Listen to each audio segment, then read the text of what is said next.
what is Google AdWords and why should you use it? And how do you get better? Because there are a lot of people that aren't very good at this, I promise you. And they're all over YouTube trying to teach you different things. So join me today and we'll unearth everything that is Google AdWords.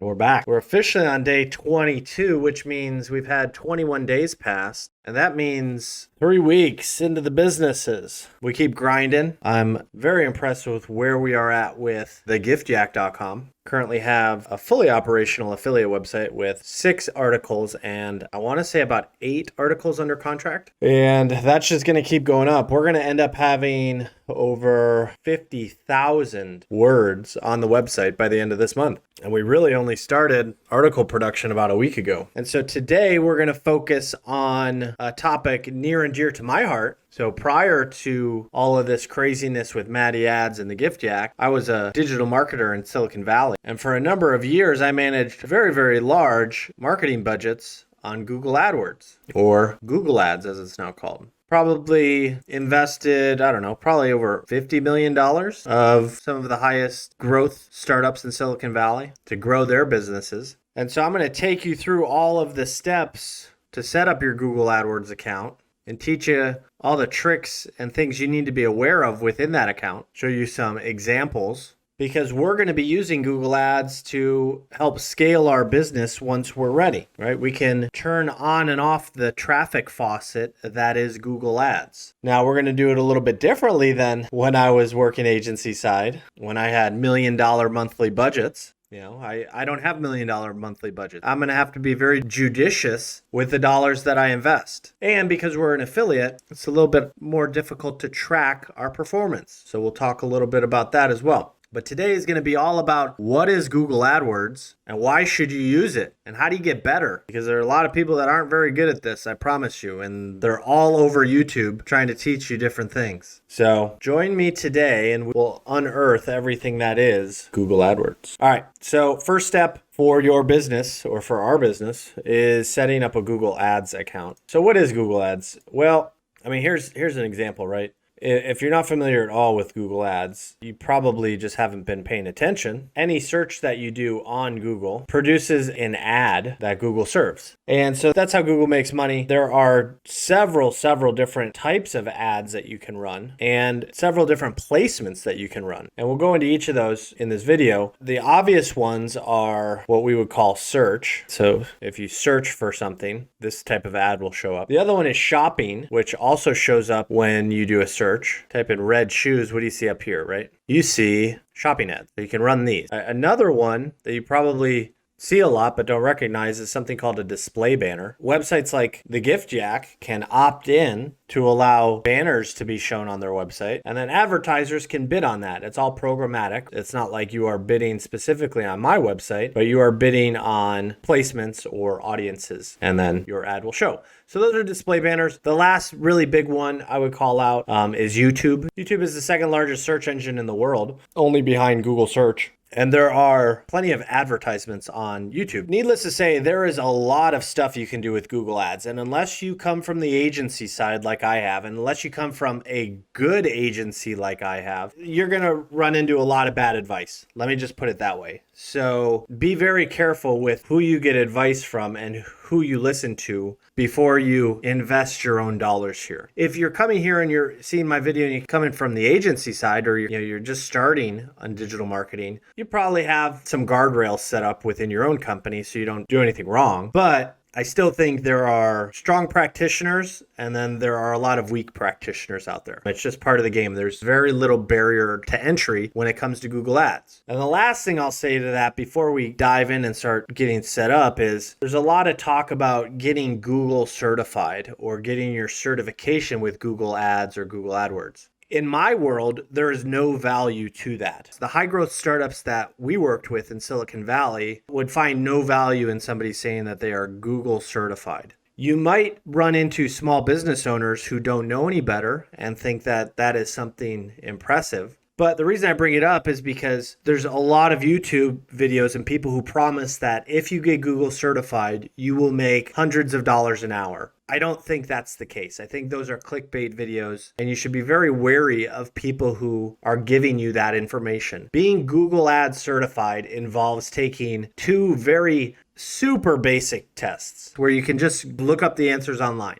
There's nothing impressive about it. So don't let somebody fool you with that. Let's get set up now. We're getting set up here with a new account. First thing that I would mention is you don't want to go with any of these initial options. This is like basic smart advertiser mode. And what this does is removes a ton of control that you can have as an advertiser, and it puts it in Google's hands. And listen, Google is there to pad their bottom line. I highly recommend that you go to this mode, which is called expert mode, and it's just going to give you a lot more control in what you can do. All right, so this is the first kind of setup screen, and this is where you're telling Google what you want to do with your campaign. There are some limitations by what you choose here. That being said, if you choose something like sales or leads or web traffic, you're going to be in the same situation. You can see how they all have different campaign types that you can actually run. So we talked a little bit about search, display, shopping, video, etc. I would stick to these three unless you have a specific need. If you're trying to run some app promotions, click app. Otherwise, if you do like brand awareness, do you see how you can only do 2 campaign types? So it limits yourself. The easiest one to do is just click web traffic. It's going to give you every option available. And it's also what we're going to be using as affiliates because of the conversions that we're going to be able to see on our website. So here's the campaign types that you can initially start with. There are some requirements before you can start a shopping campaign or a YouTube campaign, for instance. You're going to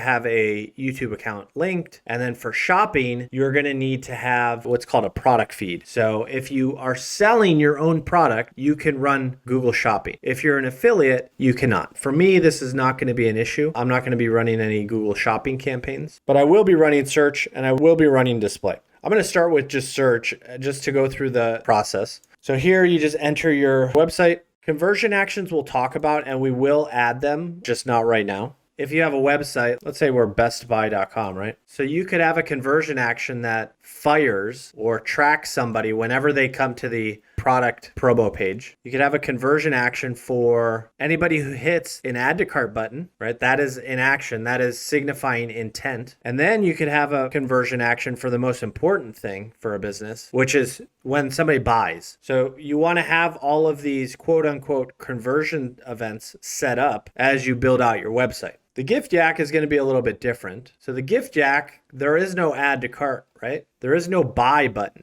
The only thing we have is a button that sends people to our affiliate, sends people to Amazon or where they can buy. Amazon isn't going to let us see any data once somebody goes to their website. So the best that we can do as affiliate marketers is we can set up a conversion event on this button. So anytime somebody clicks and goes to Amazon, we know that it resulted in 1 click. That's as best as you're going to do with most affiliate programs. But that's what a conversion event is. We're not going to go through setting anything like that up right now, but definitely be thinking about what your conversion events are for your business. All right, so the first thing it wants to set up is a campaign. We're going to set up a dummy campaign. Every new account, you have to go through this process. So one of the biggest pieces, I think, to being successful in digital marketing is having very robust naming structure. And it's hard to understand what that means unless you've been in the industry. But just follow along in terms of your first campaign setup, and then you can adjust along the way. So the first thing I would recommend is having what type of campaign it is. So in this case, it's a search campaign. The next thing I would think about is what is the overall theme? So what are we trying to target here? Well,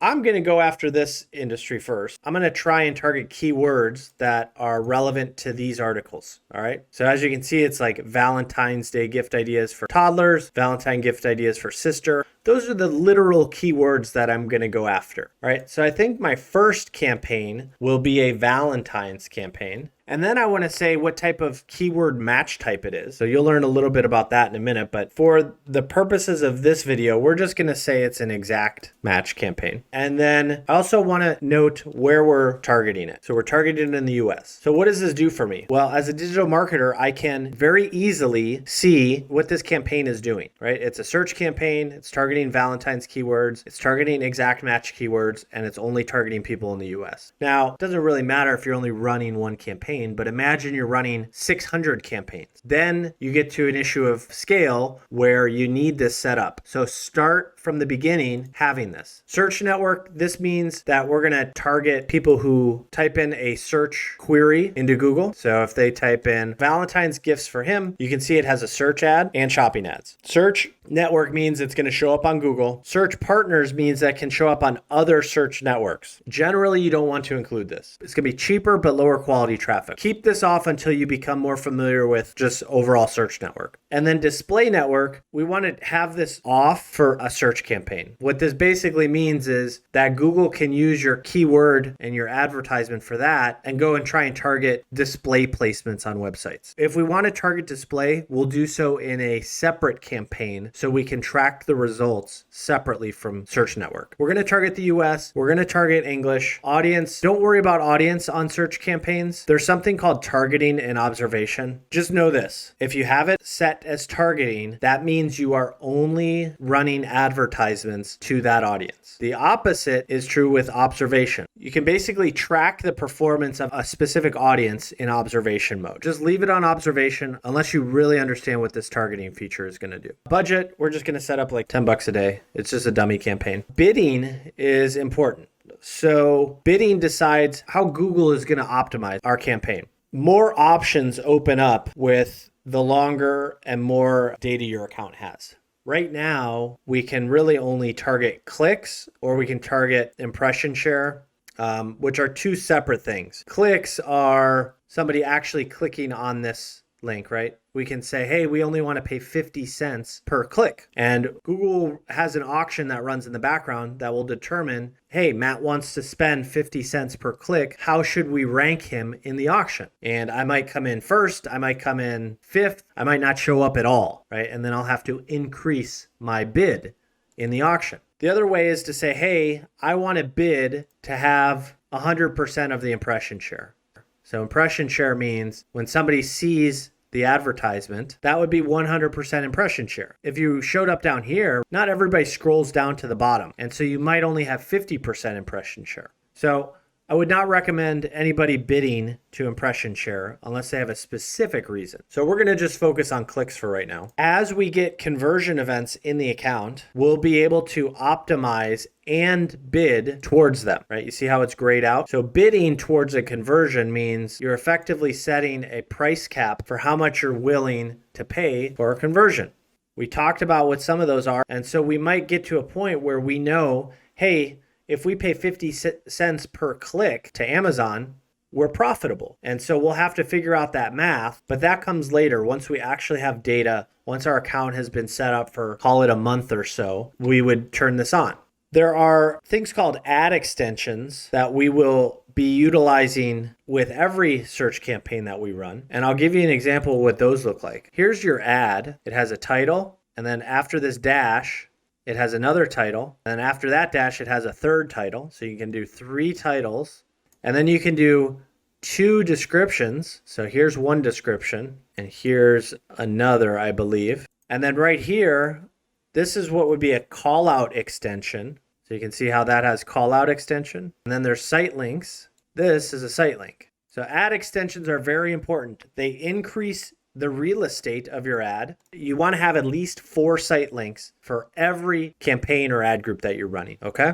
And then you also want to take advantage of call out extensions. There's something called structured snippets you want to take advantage of. Those are the 3 biggest ones. If you're a local business or you do like phone calls for your business, you would want to use the call extension as well. And that just lets somebody click your phone number on mobile, for instance, and dial you directly on your ad. All right, so let's just save this and we'll kind of march forward here. This is an ad group. This is the next level down from a campaign. So you build a campaign, and then within that campaign lives your ad group. In the ad group is where you're going to put your keywords and the ads that you want to run. We talked about what a keyword could be, right? In this case, Valentine's Day gifts for him. That's a keyword. And then the ad is right here. So Bombas made this ad, and they have all of that within an ad group. So within your ad group, best practice here is to write basically what the keyword is. And it has changed a little bit over the years with how Google works on the back end. I'm just going to keep it as Valentine's gifts, all right, to keep it simple.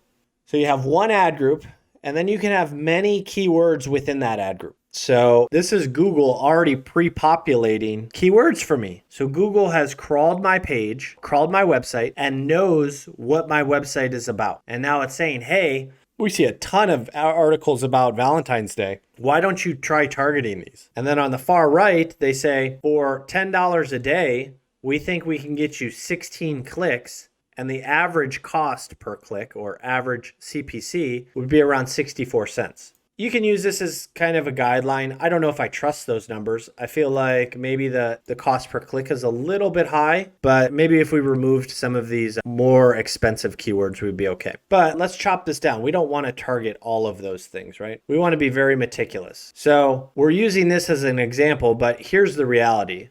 These are the keywords we want to do. We want to do something like that, right? Valentine's gifts for toddlers. And it might not have any search volume. And so we're going to have to find terms that have search volume. We basically use keywords in each of our ad groups that relate to our article. So we'd have one ad group for toddlers. We'd have one ad group for sister, one ad group for dads, and one ad group for Star Wars, right? All Valentine's related. So Valentine's gifts, let's just say sister. All right, so that would be one of our keywords. Maybe we would do like Valentine's sister, something like that. Then we would hit save and continue. Now it wants us to make an advertisement, right? So best practice here is to fill up as much real estate as possible. So you have 30 characters, 30 characters, 30 characters, and you have 90 characters, 90 characters. Something like that, right? So we used the headline of the article to pre-populate some of these headlines. And what that means is the person who's going to land on that page already knows what to expect, right? You don't want to surprise them. So you want it to be very specific, but you also want to have good marketing language, okay?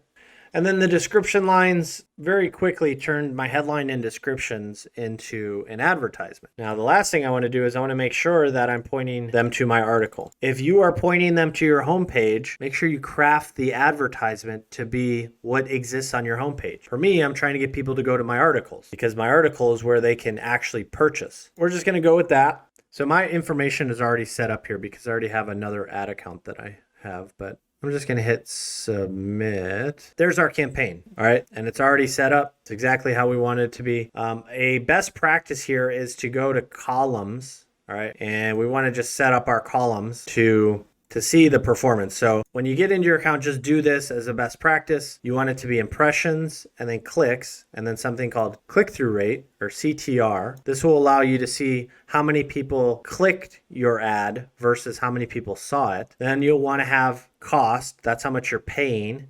And then you'll want to have average CPC or average cost per click. So cost divided by clicks. You want to have that next. You can get rid of this stuff. If you have conversions set up, put your conversions in, do conversions, cost per conversion, and conversion rate, right? And then some other things that I will want to measure are, this is impression share, right? So I want to have that. I want to have absolute impression share. I want to have another search impression share. I want to have click share, right? So all of these get bundled down here. And this helps me understand how competitive I am in my bidding on some keyword, all right? So I'll explain them in a later video when I'm actually running ads, what those all mean, but just have those set up and then just save these, all right? Save it as custom A. It's very important to have good foundational data set up, all right? So we want to be able to look quickly at our data and understand what's going on. So that's the first step.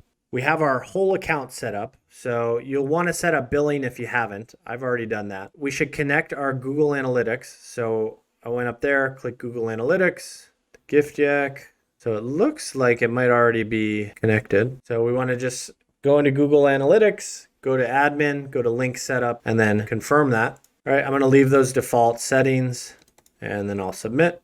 Cool. So our Google Ads and our Google Analytics are linked, which is important. We'll be able to get more information within both platforms with them linked. The other thing you can do, which we won't yet, is we can import conversions that we build in Google Analytics, and we can use those as our conversion events in Google Ads. There are some pros and cons to that. Nothing that we need to get into right now, and I don't think you'll run into any of those issues unless you're specifically looking for that problem to be solved. If you do, hit me up with a question and I can give you the rationale for that. The other thing that we can do within Google Analytics is we can build audiences. and then we can share those with our Google AdWords account. Why is that important? Well, it allows us to target certain audiences or build additional audiences on valuable customer lists, okay? And the name of the game with digital marketing is targeting the right audience with the right ad at the right time. So if we have more audience data, where and when we're running advertisements, we'll be more successful. So we will be utilizing this as well. So up here in tools and settings, this conversions area is where you can set up your conversion events, by the way, after the fact. You don't have to do it right at the beginning. Up here in shared library, you'll find something called audience manager. When you start driving traffic, or when we start driving traffic, we'll be able to see audiences that populate here, including audience insights. So this will tell us, hey, the people that visit your website over-index on being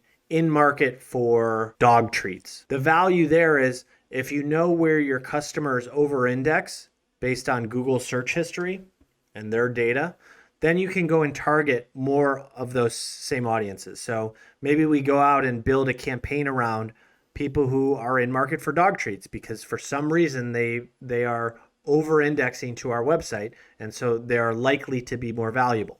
So this is an area you should play around with, especially if you already have a website that has data. You're going to find a lot of great information just playing around up here. Shared library is also where you're going to run into a lot of optimization work that you can do, especially on negative keywords. We won't go into this specifically, but it's an important area where you can build out keywords that you don't want your ads to run on. And that happens a lot. And I'll give you an example. Let's say we were bidding on the keyword red shoes, but we were selling a stiletto, right? We wouldn't want to have the keyword red shoes for gym show up. We wouldn't want an ad to show up when somebody searched that if we're selling stilettos, right?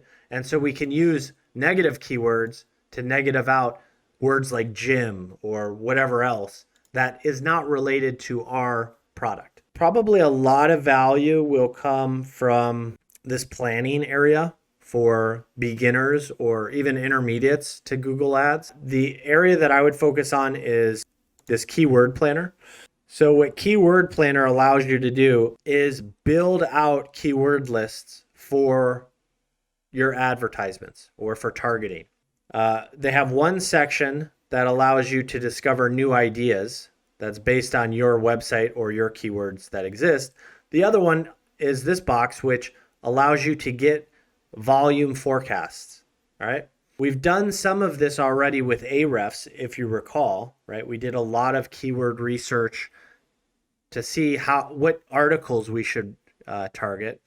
What this is going to allow us to do in Google Ads is figure out which keywords we need to be targeting for those articles. So we already have this article up, right?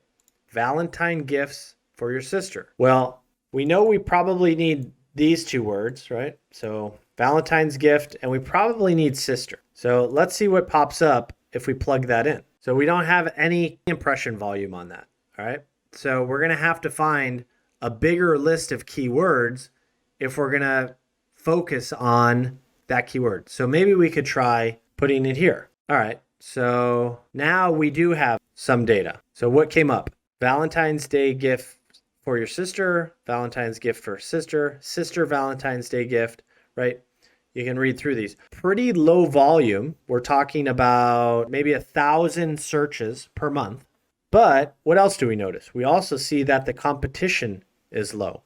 So, maybe we only pay 20, 30, 40 cents per click. And so you can use this to start building out your keyword list, right? You could download these keywords and start adding in more variations. And the goal of this is to build out keyword lists by campaign and by ad group. So right now we have one campaign and one ad group, but as we build more articles, we're going to have to target them in their own ad groups, in their own campaigns, with their own specific advertisements. And that's important, by the way, because Google has something called quality score. Your quality score on an ad basis matters for Google's auction.